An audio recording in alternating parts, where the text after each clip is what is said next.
Yeah, you're hitting on a really important thing. So the interventions for improving somebody's prospects of their long-term health and longevity and decreasing the likelihood somebody will develop chronic diseases, there's only a handful of things you can do, right? So you can address those four things you just listed: nutrition, sleep, exercise, stress management, and then you can take supplements and medication, so pharmacology. And then obviously you can do diagnostic testing and procedures if needed. But in terms of the interventions that I would prescribe to somebody coming into my practice, you basically hit 4 out of the 5 things. The last category is pharmacology, which is supplements and medications. But the majority of the things that somebody needs to do to improve their current well-being, so how well you feel and perform on a daily basis, but also your likelihood of living a long and healthy life, it's mostly behavioral change, and it's really, really hard to do. It's really hard to do.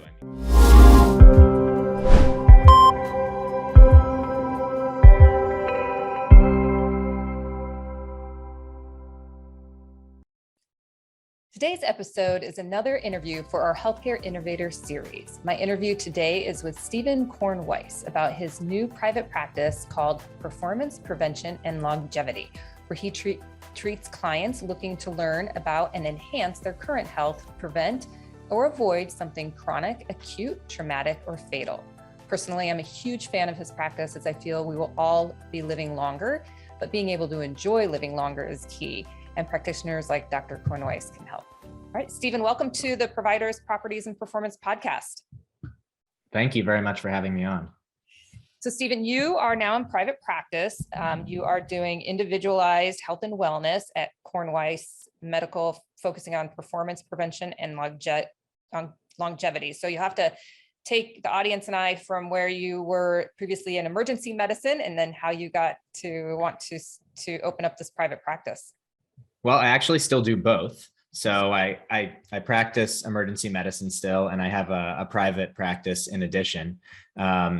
But basically what happened was, through the course of my medical training, I became interested in lots of different fields. And as a medical student, you have an opportunity to rotate through the emergency department as part of your training.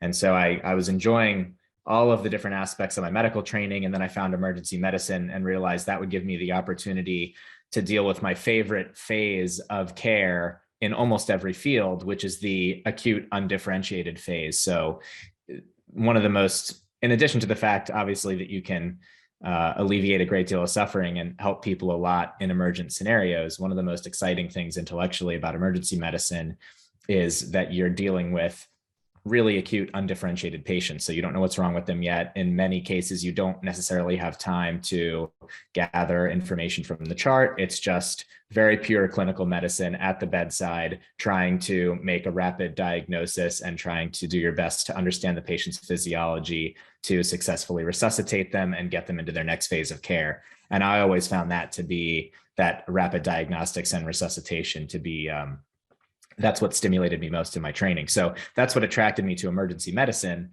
And I still love that. And I still practice emergency medicine. But after a few years of being out of my training and practicing emergency medicine, I just, we deal with lots and lots of chronically ill patients, lots of people with chronic disease and debility. And you can kind of depersonalize it and push it into the corner of your mind for a period of time. But eventually you start to realize, as not that I'm old, I mean, I'm in my mid-30s, but you start to see patients that are your same age or a couple of years older than you, and they're having serious problems. I mean, I occasionally see patients with MIs who are in their, heart attacks, who are in their, I've seen some in there as early as their late 20s, but definitely I've seen, percentage wise, it's a small number, but in absolute terms, probably a dozen or so patients who are in their mid 30s who are having heart attacks or major vascular issues, strokes.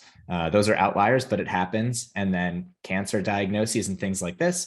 And so you're sitting there practicing medicine and thinking to yourself, okay, I'm 34 now, and so is this patient, and what should I be doing to try to prevent this from happening? And I realized that there's a lot there are a lot of diagnostic tools, and I think there's a lot more that modern medicine has to offer in the way of prevention than many people take advantage of. I think there's a lot more that could be done. So that really interested me.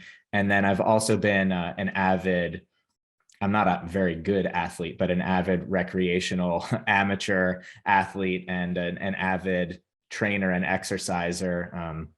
I spent a few years ago, I was spending a lot of time training for road cycling, just on a recreational level, and then also spending a lot of time training in the CrossFit gym. And through those activities, I became more and more interested in the way my metabolism functioned and exercise physiology and nutrition. And so all of those things kind of became integrated in my mind, and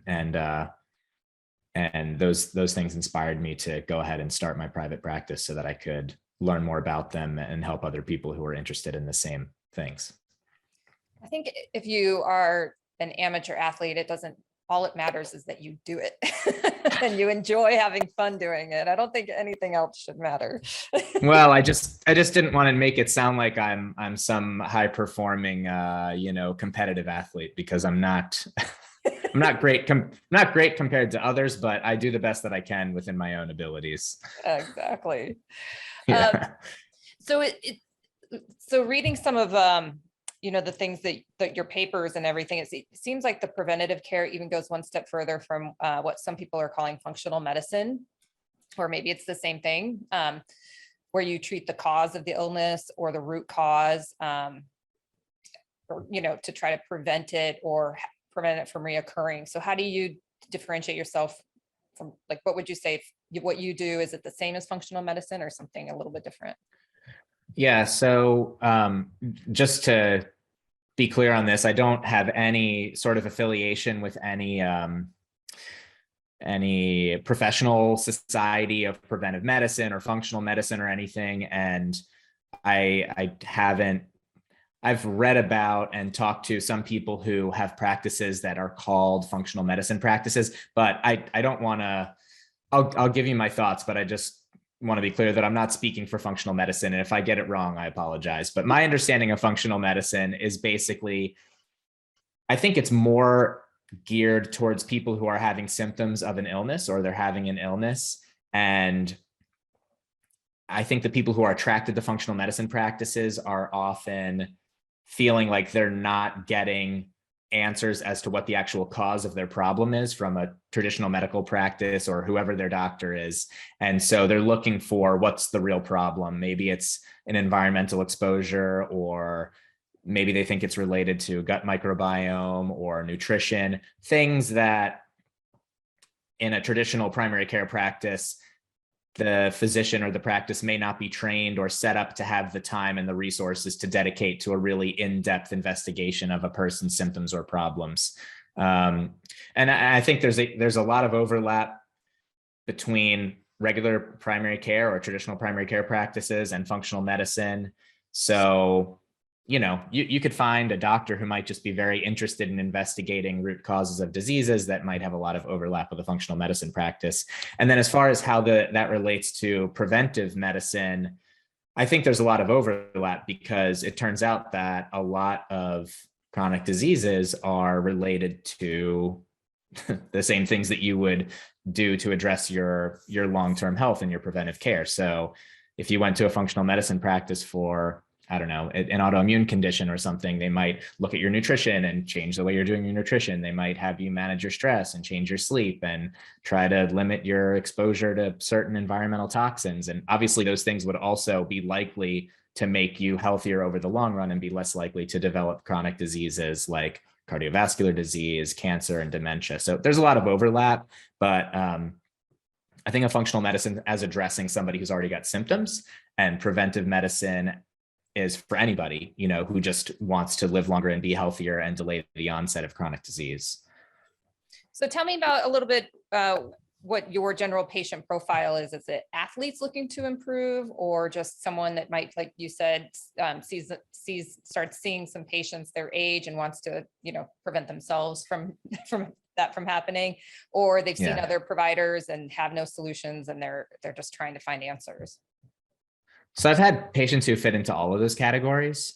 Um, I'd say my general patient, or I usually call them clients, because in many cases they're not sick. And I think the term patient invokes the idea of somebody who's ill or suffering from a disease. So, but in any event, most of them are somewhere between the ages of roughly 30 and 60, more towards the middle of that age range. And they're usually people who are very interested in their health, very motivated to do whatever they can to live longer and be healthier. And so, yes, I have had athletes. Like one of my favorite examples to talk about is a client who, when I started working with him, he was in his late 30s.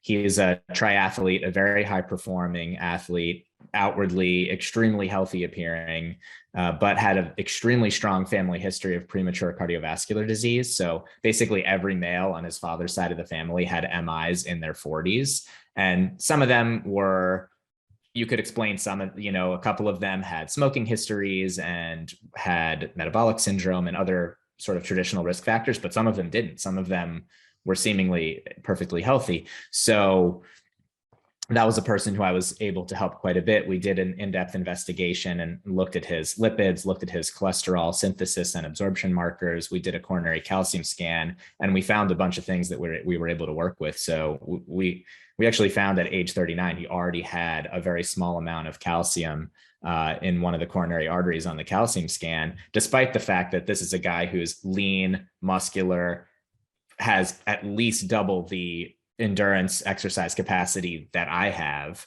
But he's got calcium in one of his coronary arteries, which puts him in the 75th to 90th percentile for his age on that test. And so that's somebody who, by traditional, if you just looked at his blood pressure, his lipid panel, and his age, and the fact that he's not a smoker and not obese, you put him into any 10-year risk calculator at age 39 or 40, and it's going to say incredibly low risk.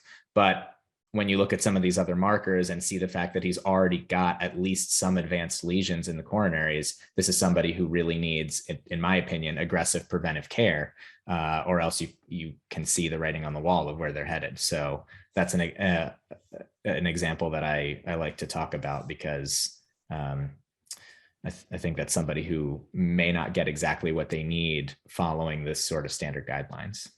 I have a friend that fit in that category. He was a avid runner and just early 40s, and that happened. So, so I'm going to talk about when people say that they're sick, or like, to me, if they talk about not feeling well, and, of course, I'm not diagnosing them for medical, I'm just being a friend and listening, but I ask, how are they managing stress? Are they sleeping? Are they eating well? And are they, exercising? And exercise doesn't have to be exhaustive, but even just like walking or anything like that. So how do you feel those kind of pillars fit into what, when you start talking to a patient, and if those are completely out of whack, how do you get someone to, focus on those first?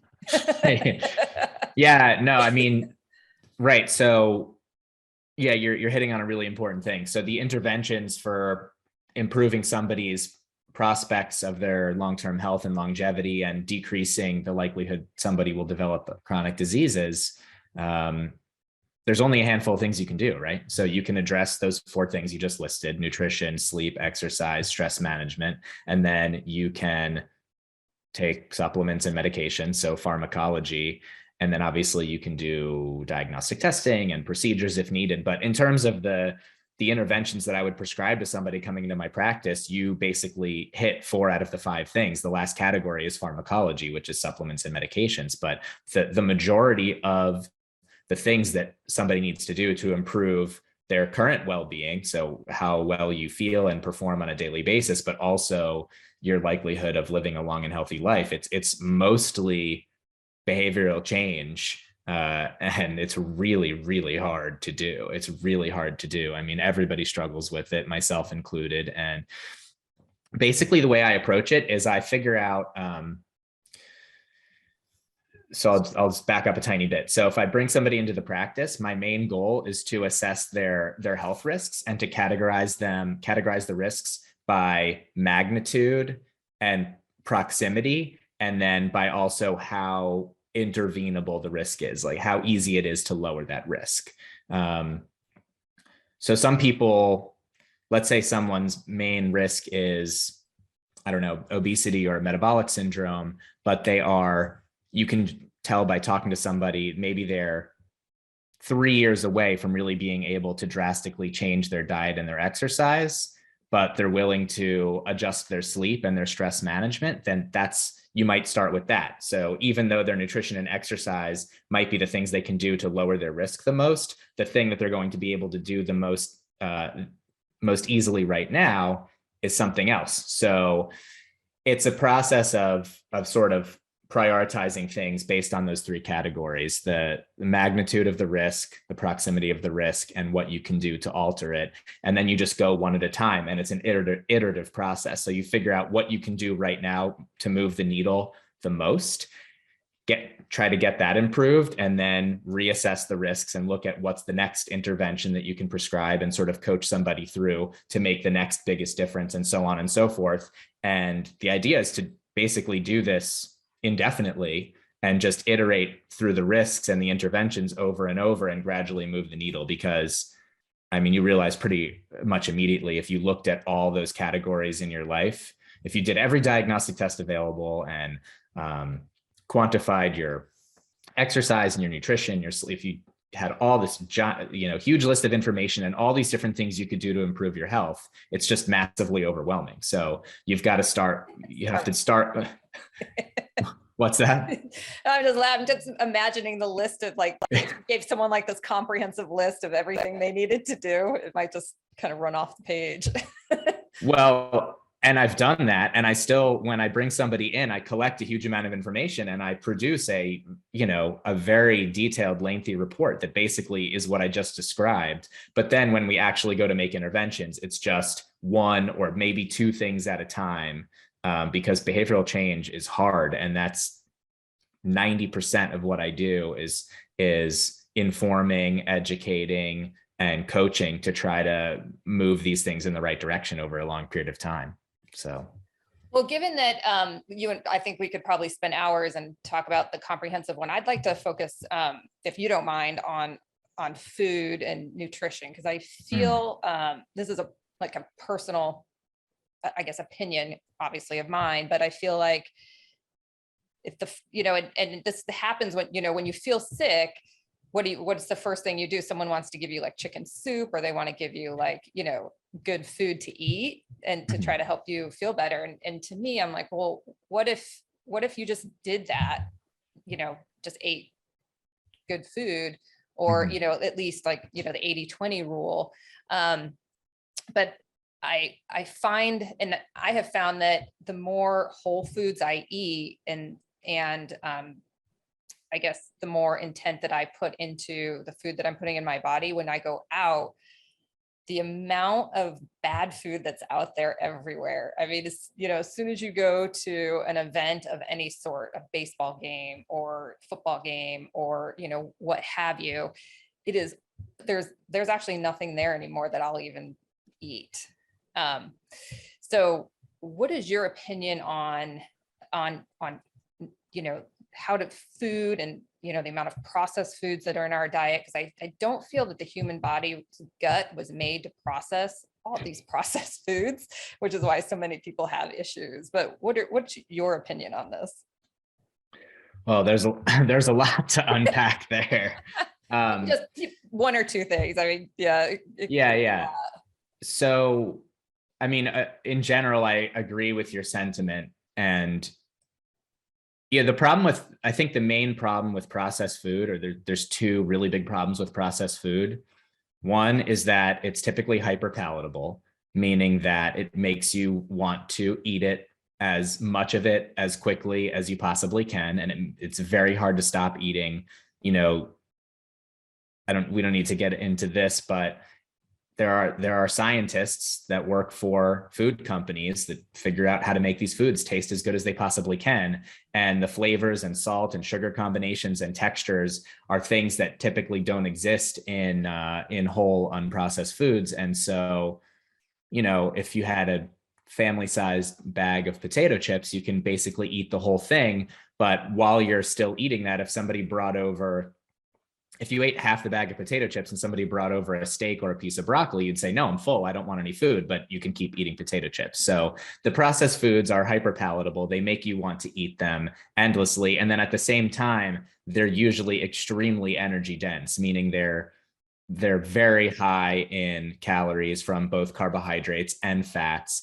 And they're usually very simple carbohydrates. So it's basically an energy bomb that makes you want to keep eating it. And so it's just extremely easy to overconsume energy with processed foods in a way that's not really quite possible with whole foods.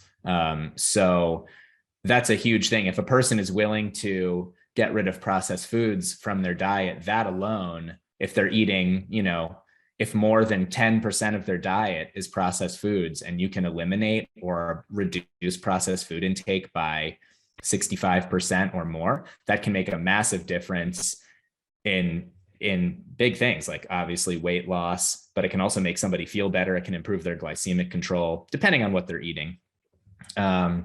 But then you also have to be careful with how you define processed foods, because when I'm talking about it now, I'm thinking of things like potato chips. And I was at the hospital last night and I ate a pack of those. Do you know those Lance bright orange peanut butter crackers?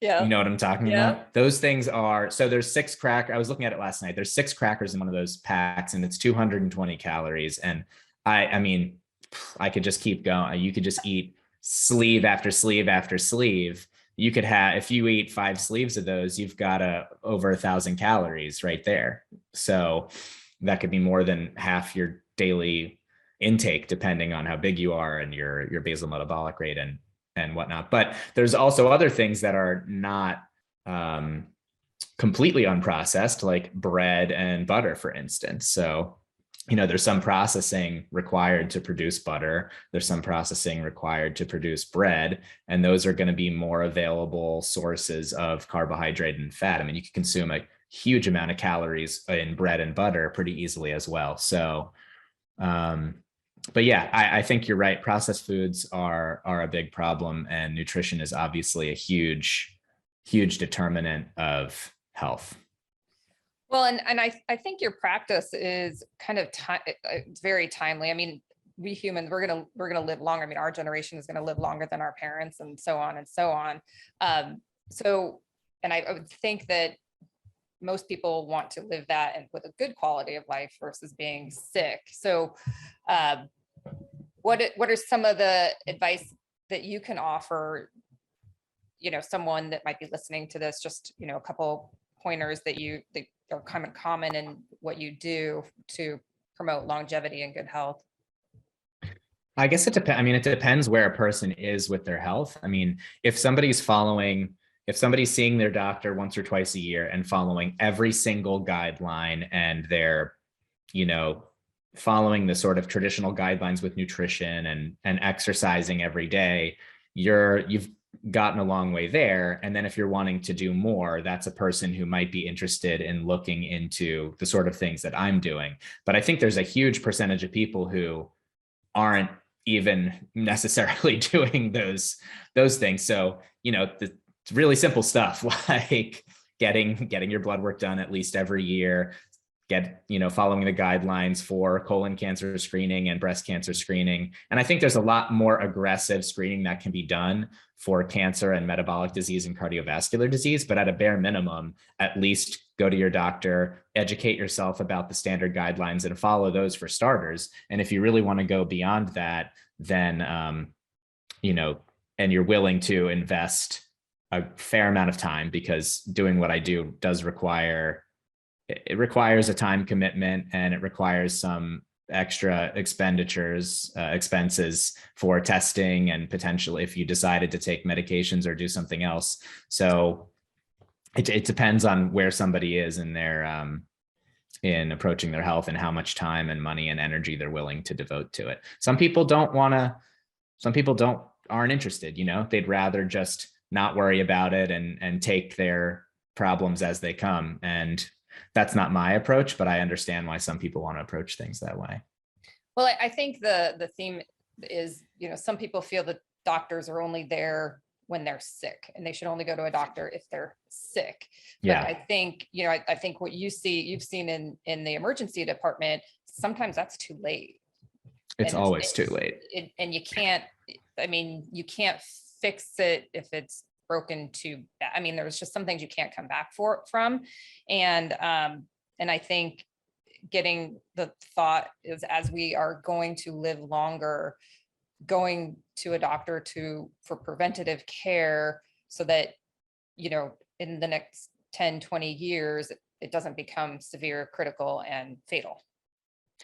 Yeah. I mean, so atherosclerosis starts for many people when they're in their teens. You have fatty streaks in your aorta when you're a child, and then people start developing atherosclerotic plaques when they're in their teens and 20s. So this is known it's been known for decades from pathology studies of trauma victims. People by the time you're in your 20s and 30s, you've got many people have advanced atherosclerotic lesions. Doesn't necessarily mean they're going to have an MI, but this is a disease that starts very early in life. So if you want to be as aggressive as possible with cardiovascular risk reduction and prevention, waiting until you have an MI, or waiting until you're 40 and now you can plug your age into a 10-year risk calculator, it's too late. And even when you're 40, the biggest determinant of your risk for a heart attack is age, based on these calculators. So even most people when they're 40, if they've got lots of other risk factors, your 10-year risk, your risk of having an MI by the time you're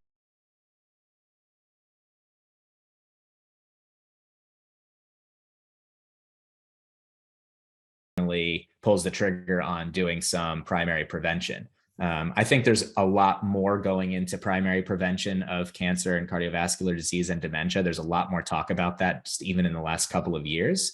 But in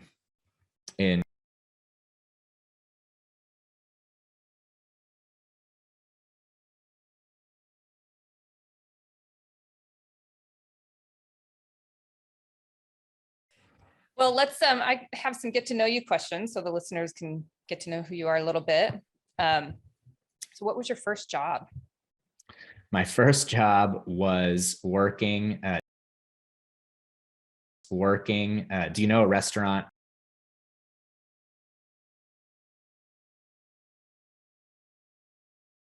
Ice cream or soda fountain at Friendly's. So anybody who came to order an ice cream sundae or a milkshake or something like that, I made that. I love it. For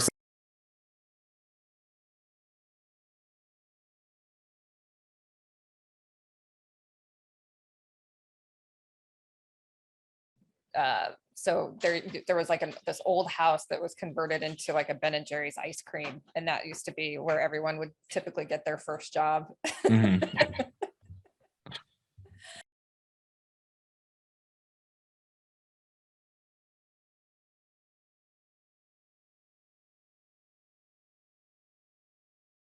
Yeah, the two things that I really loved, that I really fell in love with in high school were I took computer programming courses every year in high school. And I loved that. And I loved biology.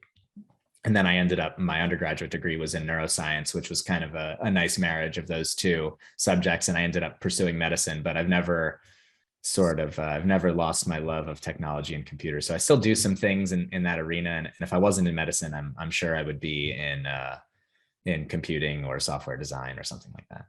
So I just interviewed a neurosurgeon, and in his free time, he takes apart computers, and he has a degree in computer science. So it's coincidental that you say that. Yeah, that makes sense. Who are you reading or listening to right now for news, information, or inspiration?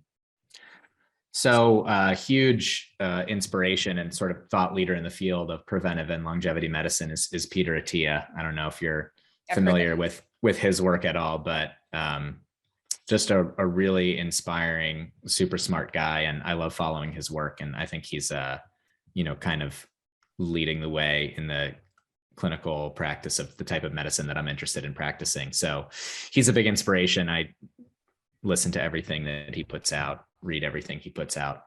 And then I love Jocko Willink. Do you know Jocko? Mm-mm. No. No? Okay. That's amazing. Okay. Yeah, Jocko's a retired Navy SEAL, and he's got just a massive podcast and books, and he's just he's like a pretty intense military personality, but I really enjoy it. He's an awesome guy. You definitely need to go check out a couple of his What does he talk podcasts. about? Oh my goodness. Well, he talks about tons of stuff, but I think his main, when he retired from the military, his main thing was he started a leadership consulting company. And so a lot of his content is about leadership, but then he also reads firsthand accounts from firsthand accounts of military books, firsthand accounts from wars. So he'll read books from Vietnam, World War I, World War II veterans who have written firsthand accounts of what goes on in those wars. And then he'll sort of give his commentary, and it's just really fascinating. But yeah, and then he's into martial arts and jujitsu. And so there's a very wide range of topics covered, but he's got a very, very special sort of way of talking about things that's very matter of fact, and he's a really fascinating guy. Oh, I like that. Yeah. So do you think that a person is born with a desire to heal, or they only learn it through their medical training? I don't know. I mean, I would assume that it's both, I think I don't maybe there are some doctors who have some special nurturing quality that they were born with. I don't really, maybe that's an older generation of medicine. I don't know.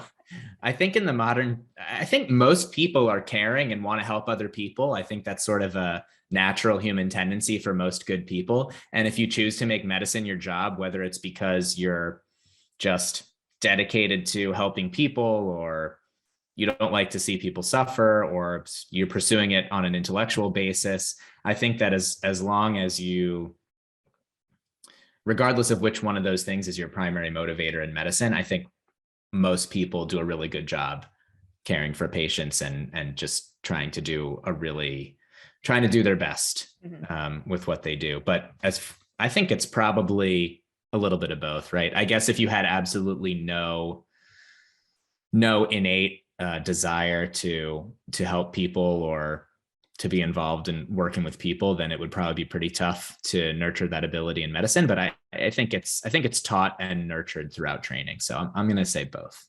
Yeah. And I think it depends on what type of medicine you practice. I mean, for what you do, you have to make incredibly quick decisions with information and scientific information and make quick diagnosis and then treat people. So, and I don't think making them comfortable emotionally is the primary care of what you do immediately. After the immediate care, once you get them stabilized, you can do that. But I think in the heat of the traumatic moment in the acute care, it's like that. And I think it depends on what type of specialty, because some specialists will come in and they're rattling off statistics and ranges, and so that they're very good at what they do because they can do that all in their head. But and maybe primary care is a little more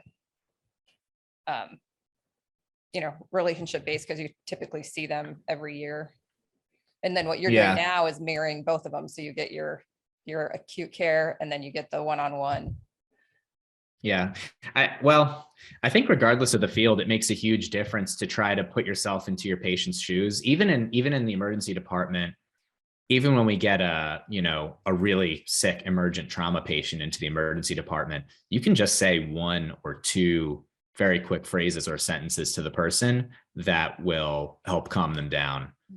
Just telling the trauma patient, hey, there's a lot of people in here. We're going to be doing a lot of things right now. We have to do these things to make sure that you're okay. And in a few minutes, I'll be able to give you some more information. Just something like that, which takes, 5 seconds, can completely calm the person down and lets you do your job better. And then you can shift your attention to the medicine. And then with my other practice and other doctors who have practices that most doctors depend on their patients doing a lot of the work, right? There are certain things like fixing a broken bone where you could probably get away with, if you really wanted to, with almost not talking to the patient. You could take them to the operating room, or you sedate them, reduce the fracture, put on a cast, and then send them off to the physical therapist. And there's not a whole lot of I mean, there's some things the patient needs to do. Obviously, they need to take care of their wounds and do their therapy. So, but a lot of fields require a lot of buy-in from the patient, especially in primary care or preventive care. And so if the patient or the client doesn't feel really comfortable, doesn't understand what's going on, doesn't believe in it, if they didn't have autonomy or a big say in their care, I mean, you're going to fail as a physician. So that's a huge part of what doctors have to do to be successful. And unfortunately, a lot of people will just blame the patient for being non-compliant. And I'm like, well, I think the patient has to feel comfortable telling you the truth, because that's the first thing. If someone says that they're not a smoker, but then they're smoking, 3 cigarettes a week, that's a little different, yeah. So I think the first thing you have to build is, tell me the truth. I'm not going to judge you. I need to know so I can help you. Yeah. You have to convey that with your whole being. Just the words sometimes aren't enough. So, but yeah, communication, extremely important. Absolutely. Yeah. Steven, thank you for your time. It's been a great interview. I appreciate it. Yeah. Thank you so much for having me on. I really, really appreciate it.